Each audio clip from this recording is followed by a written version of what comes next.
Réglementation sur l'intelligence artificielle dans l'Union européenne, partie 134.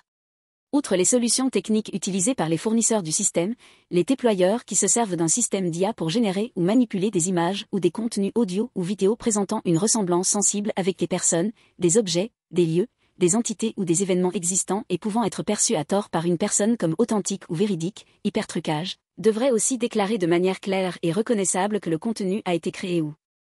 manipulé par une IA en étiquetant les sorties d'IA en conséquence et en mentionnant son origine artificielle.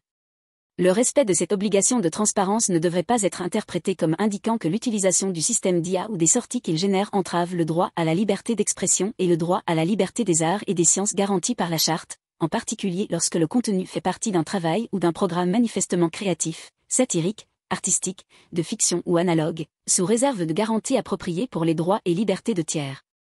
Dans ces cas, l'obligation de transparence s'appliquant aux hypertrucages au titre du présent règlement se limite à la divulgation de l'existence de tels contenus générés ou manipulés, d'une manière appropriée qui n'entrave pas l'affichage ou la jouissance de l'œuvre, y compris son exploitation et son utilisation normale, tout en préservant l'utilité et la qualité de l'œuvre. En outre, il convient d'envisager une obligation d'information similaire en ce qui concerne le texte généré ou manipulé par l'IA dans la mesure où celui-ci est publié dans le but d'informer le public sur des questions d'intérêt public, à moins que le contenu généré par l'IA n'ait fait l'objet d'un processus d'examen humain ou de contrôle éditorial et qu'une personne physique ou morale assume la responsabilité éditoriale pour la publication du contenu.